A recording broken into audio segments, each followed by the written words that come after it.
Buongiorno! Now it's summer and here I am back in Venice to do more of Quattro Minuti con Casanova.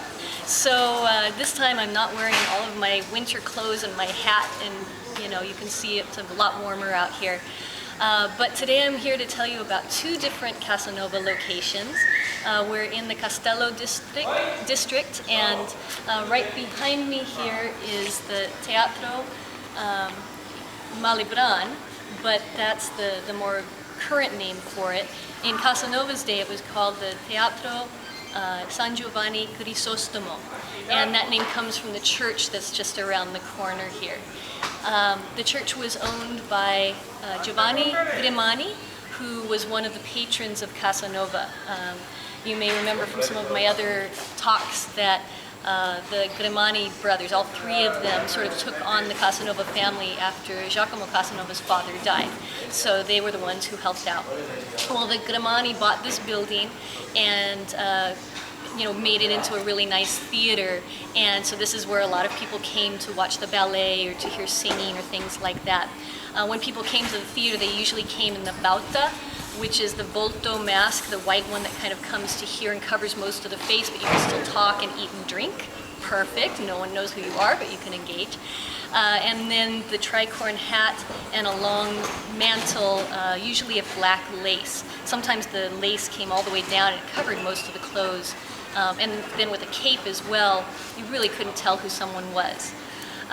Anyways, that's sort of the side story. So Casanova would come here, he would be dressed like that, and he would come for the theater. He mentions that he doesn't give us too many details about the kind of play he saw, but he was friends with a number of people in the theater, and some of the dancers were also courtesans, and so he knew some of them.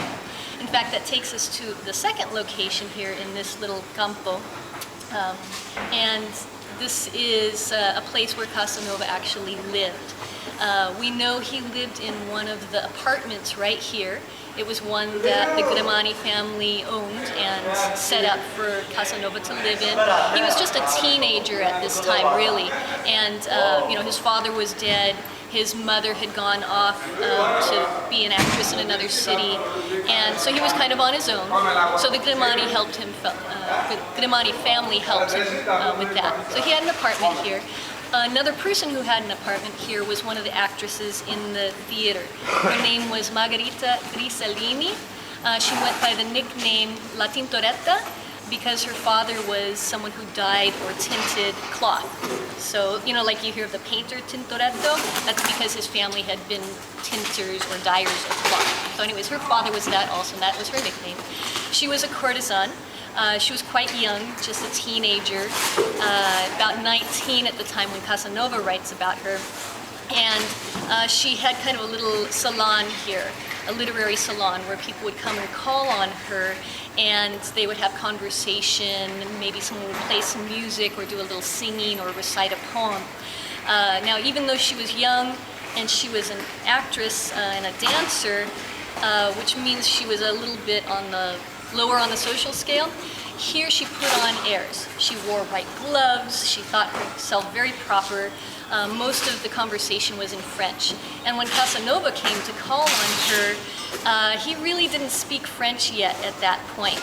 And she sort of put him in his place. She kind of put him down and said, you really can't cut the mustard here. You need to learn French if you're going to hang around people like us. So that was a good lesson for him. He was a teenager, he was kind of egotistical, and this took him down a notch a little bit. It also spurred him on to learn French and to find out how to fit in society. So quite an interesting story in Casanova's education as a young man. And that's your 4 minutes for today.